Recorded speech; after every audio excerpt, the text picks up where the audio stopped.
Este trabajo increíble a Miguel Ángel le llevó 4 años con candelas, olvídense de luz eléctrica, 4 años, subido a 21 metros de altura a realizar esta obra extraordinaria. En 4 años prácticamente se quedó ciego porque perdió casi el 40% de la visión, casi para toda la vida, por lo que dicen, ¿de acuerdo? Pues Miguel Ángel vino a la Capilla Sixtina para realizar esta obra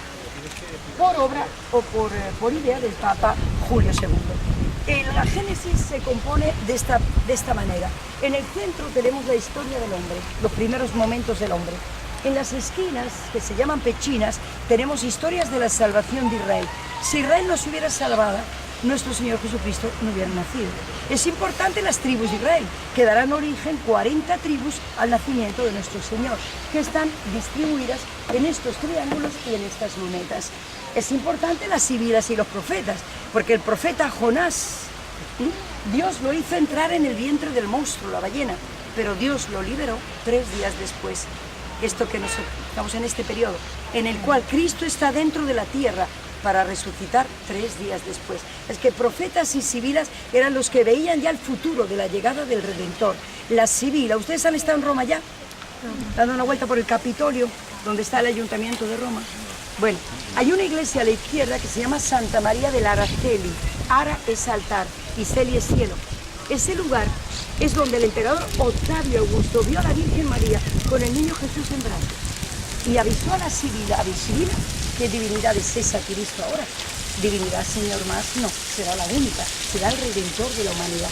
En ese lugar Octavio acabó construyendo un altar del cielo al Dios desconocido, Ara Celi, altar del cielo. Con lo cual las sibilas tenían ya en su pensamiento y en su acción avisar de la llegada del Redentor, igual que Jonás, Isaías, Jeremías, Daniel, Ezequiel, todos ellos avisaban y están colocados justamente en estos lados. Son fáciles de identificar porque los carteles con sus nombres están abajo, ¿de acuerdo? Entonces, esto, Miguel Ángel, es lo que crean los alrededores. La historia de David contra Goliat, la historia de la famosa judía Judith que luchará para salvar su pueblo, enamorando al general Holofernes, que quería destruir la ciudad al día siguiente. Una vez que lo enamora y lo emborracha, aprovecha para cortarle la cabeza y liberarse del peligro de Israel. La historia de Amán fue también un enemigo y fue liquidado también por los judíos. Y la historia de la serpiente de bronce es que Dios aparecerá a los judíos porque se rebelaron contra sus tablas. Mandó Dios todas las serpientes, ellos trataron de liberarse y de repente Dios dijo, aquí el que mando soy yo. Tenéis que defender, que sujetarse a nuestra ley, a mi ley. Y por eso Dios aparece como una serpiente de oro. Esto ocurriría aproximadamente en la zona de Jordania, según la tradición cristiana hebraica también. Entonces, esto Miguel Ángel lo concluye con una idea tridimensional, que está pintada, una ilusión óptica, porque esto no es arquitectura. Y además, la bóveda no es toda bóveda, esto es plano. ¿Entienden? O sea que bóveda es lateral, pero en el centro es plano. Miguel Ángel insiste con esta línea, de manera que nos hace ver que estamos delante de una gran bóveda. No, es plana. Y por lo tanto, en esta planicie es donde coloca la escena de la historia del mundo. Separación de las tinieblas de la luz, creación de los astros, separación de las aguas de los cielos, creación del hombre, esta famosísima. El hombre no solo crea a su imagen física, sino a inteligencia. Por lo tanto, han querido aquí algunos históricos de arte reconocer en esta especie de concha o de teatro, de concepción ovalada, la idea de un cerebro, la parte derecha de un cerebro, delante, al interior, prácticamente Dios se mete dentro para llevarle al hombre no solo su físico, sino también su inteligencia. Entonces luego sería la famosa historia del pecado original, la expulsión del paraíso, el sacrificio de Isaac a su hijo. Dios le pidió sacrificar, luego le perdonó y su hijo lo salvó. La historia del diluvio universal. Y luego, una vez que Noé baja de la barca, se pone a sembrar, sembrando, bebe y se queda borracho, pero borracho desnudo. Sus hijos pasan delante, 2 de ellos, y en lugar de cubrirlo, se mofan, se ríen. Así que es una escena que te representa el respeto también por el padre, ¿no? Y así que todo esto está incluido en esa planicie, creando la sensación de que estamos viendo arquitectura. Así que aquí tenemos una idea tridimensional, arquitectónica, escultórica y pictórica. No son imágenes como estas, son las esculturas pintadas, la primera vez en la historia que en realidad se traduce en una tridimensionalidad, una bóveda de una capilla. Miguel Ángel tiene, cuando termina esta obra, 37 años, 1508-1512. Entonces, Miguel Ángel tiene un problema, que le voy a contar enseguida, antes de pasar al juicio final, y dice que no está lloviendo, acuérdense. Y al principio estaba explicando a algunos señores. Esto no es de Miguel Ángel, pero vamos a empezar por esto, ¿eh? Y alguna parte no se lo había contado. Esto es hoy la plaza de San Pedro.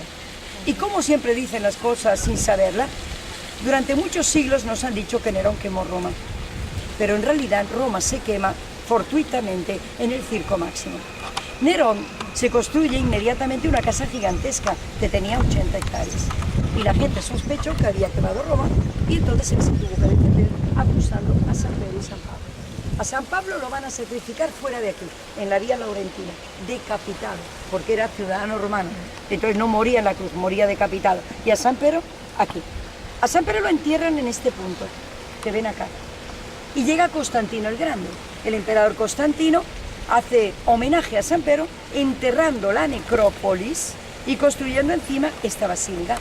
Y esta basílica la vio Botticelli, la vio Perugino, la vio Rafael, la vio Miguel Ángel, cuando el Papa Julio II, el Miguel Ángel, decide hacer dos cosas a la vez. Una, empezar con la nueva basílica y otra, en la futura basílica que sería terminada según él vivo, debajo de la cúpula, por detrás de la tumba de San Pedro, estaba previsto este proyecto extraordinario.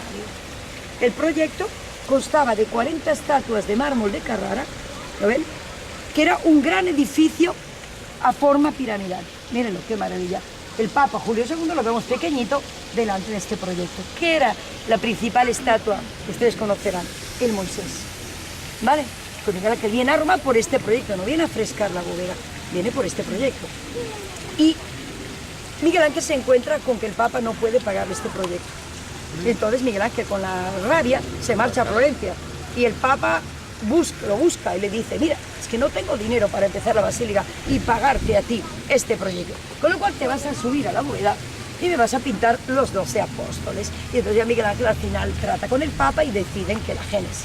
Miguel Ángel está convencido que terminando esta obra va a seguir con esta, pero el Papa muere. Entonces Miguel Ángel prácticamente hace 5 proyectos de su vida y pasará 40 años detrás de esta tumba. Este proyecto lo pueden encontrar ustedes de frente al Coliseo, en una iglesia que estarían supuestamente las cadenas de la prisión de San Pedro y que se llama San Pedro encadenado o San Pedro in vincoli, en cuanto que vincular son cadenas para lo italiano o en latín. Así es que Miguel Ángel le llevó 40 años de su vida y le llamó la tragedia de la sepultura. No podía más de esta obra porque llevaba 40 años detrás. Entonces, este fue el motivo que trae a Miguel Ángel a Roma y no la bóveda de la Capilla Sixtina. Bueno, pues Miguel Ángel termina, lógicamente, esta bóveda y está convencido de que va a seguir la tumba. El Papa muere, a ningún otro Papa, por lógica, le interesaba que allí estuviera la tumba de Sixto IV y de Julio II, su tío y el sobrino, y entonces tienen que buscar un lugar que sería el que verían ustedes de frente al Coliseo. En el 1512 Miguel Ángel termina esta obra. En el 1517 esta basílica estaba costando tanto dinero que los papas deciden vender las indulgencias. ¿Vale? ¿Quién llega? En el 1517, Lutero.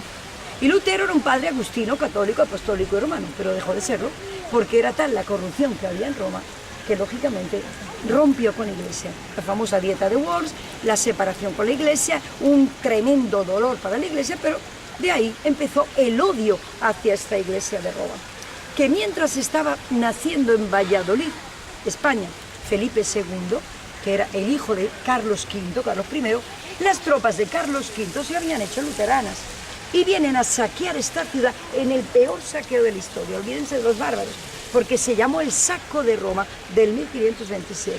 2 años saqueando la ciudad, destrozando todo, violentando todo.